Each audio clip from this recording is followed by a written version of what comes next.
Newton's third law. It explains everything about how particles move except for the really small and the really big. When a rocket moves, it pushes on gas, and that same gas pushes on the rocket. Every object that exerts a force has an equal and opposite force exerted back on it. And let's see how that works in action.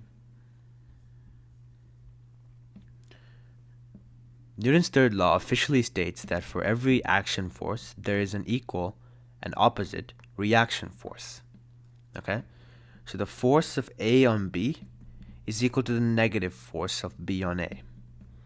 The negative here just means in the opposite direction. Okay? Just counteracting it. So if A hits the block here, A will exert a force on B to move here. Okay? And then when B hits this block, B will exert a force on A to move this way. Now, a common misconception with this is, why don't the forces cancel out? Well, that's because they're acting on different objects. Okay? For example, if I'm doing a pull-up, if I'm on a pull-up bar, right? And I'm going to do a pull-up. If I go up, I'm pushing the bar down. That's why the bar pushes me up. But the bar is pushing on me, and I am pushing down on the bar.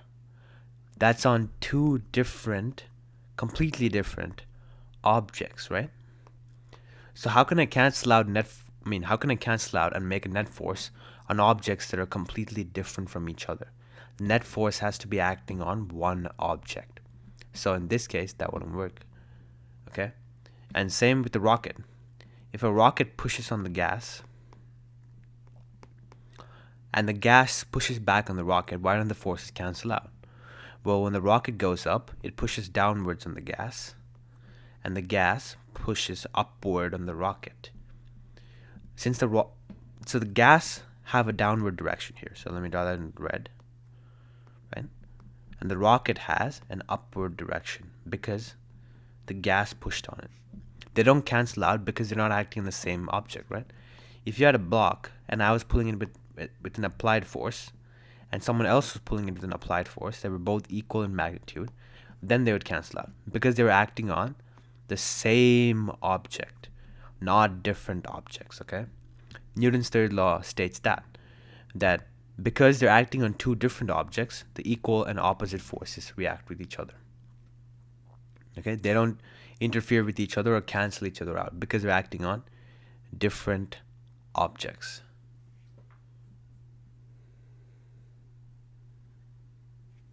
Okay?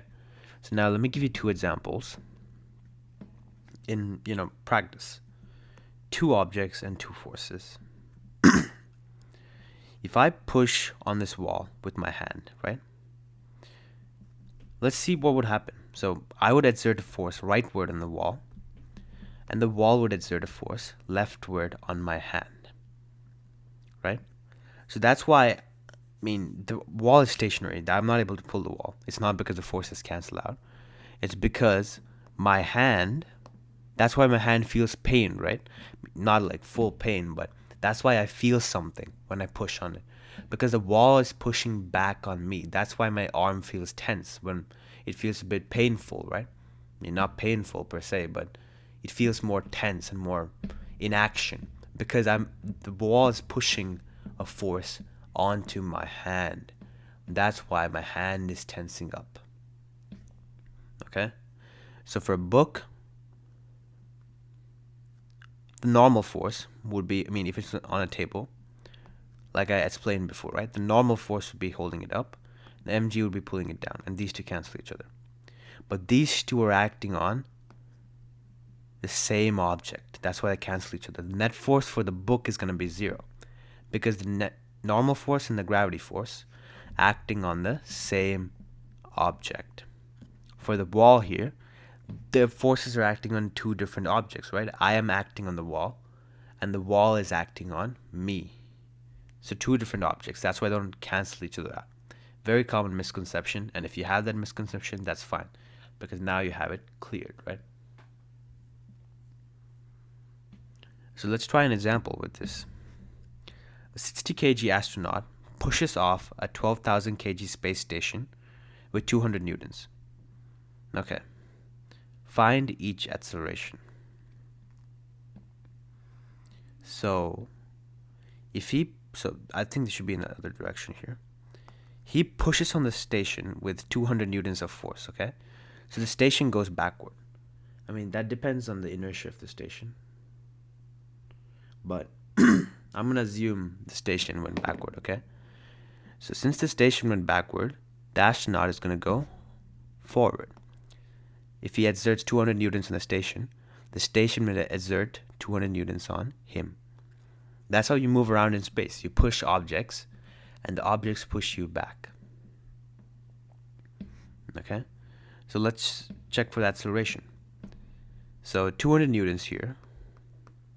The spaceship, so net force equals ma, right? Newton's second law. 200 newtons here is net force on the spaceship. On the spaceship, okay? Just on the spaceship, not net force overall.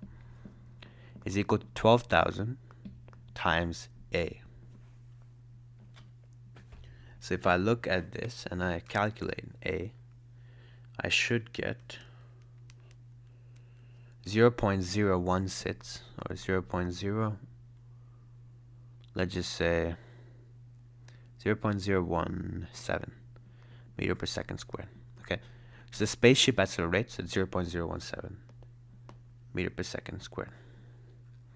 The astronaut, on the other hand, 200 newtons is equal to, the astronaut is 60 kgs, right? So 60 kgs times acceleration. So 200 divided by 60, acceleration is equal to 3.33 meter per second squared. Now that makes sense, right? The spaceship is going to move less, means space station is going to move less because it has a higher mass, inertia. But here, the astronaut is going to move more because even though it's the same force, that's why I was going over constant force, right? Even though it's the same force, they have different masses. So the acceleration on each is going to differ. The net force is going to be on each object. And the acceleration they're going to feel depends on their mass, right? Heavier mass is equal to lower acceleration. So let's go over some practice problems, okay, for Newton's third law. As always, as I've always said it, otslearning.com and the PDFs are coming. And for this specific force unit, I'm going to go over other problems and how to solve them as well, because they're a bit tricky kind of problems, and I'm going to go over them, okay? But for right now, let's just make sure we understand the basics. First, let's look at rocket exhaust. Identify the third law reaction pair for a rocket engine expelling exhaust gas downward. Okay, so the rocket, just my best rocket here. Okay, so the way a rocket moves, I mean, if you didn't know this before, is it pushes on the gas, and the gas pushes back upward on it. That's why there's so much smoke coming out, and so much like downward acceleration from the gas. You can feel the air blasting downward, right? So if I draw some air gases here, yeah. So the rocket pushes on the gas downward, okay? And the gas pushes on the rocket upward.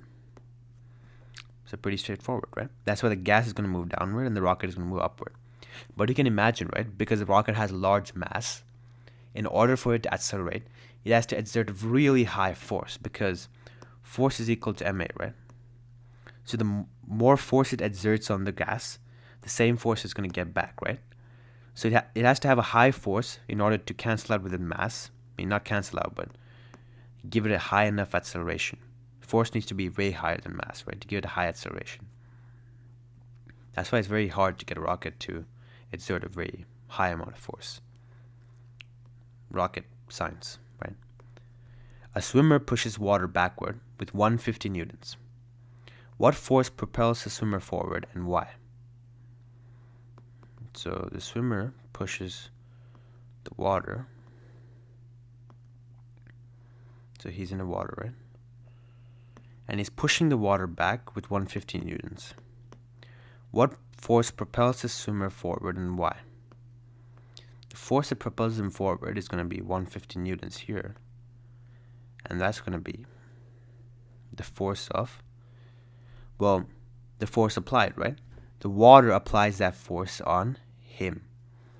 So the force applied by water. Force app by water. And because of Newton's third law, he pushes the water backward, so the water is going to push him forward. Equal and opposite reaction. The water is going to give him 150 newtons. This is how swimmers move, by the way, right? They push the water backward to push themselves forward. The water pushes on them forward. Okay. Explain why a third law pair never produces equilibrium on its own, using the astronaut example. Okay. So we got our guy in space here. Right? Pretty bad drawing, but whatever. And he pushes on the space station to move. When he pushes on the space station, which I'm going to denote in pink, is going to move to the right, okay? With a force of, let's say, 100 newtons. Then equal and opposite reaction, but on different objects. So if he pushes the space station 100 newtons to the right, the space station is going to push him 100 newtons to the left.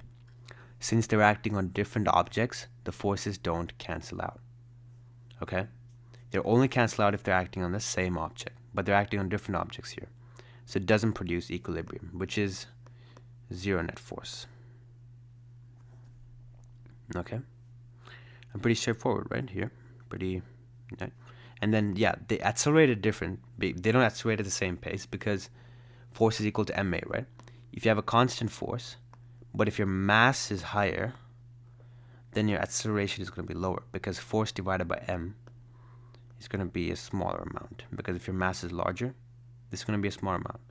If your mass is smaller, this is going to be a larger amount. But yeah, that's just how it works. And in the next video, we'll be going over free body diagrams and the difference between weight and mass, which you probably should have figured out by now, but I'll just go over it more, okay? And in the coming videos, I'll be going over more of Newton's second law problems, like tension, strings, inclines, ramps, pulleys, Atwood machines, and all the tricky sorts of stuff that I'm here to prepare you guys for. So make sure you're on the lookout for that. And if you believe I helped you, give me a like and a subscribe so I can keep helping others as well. Thank you for listening.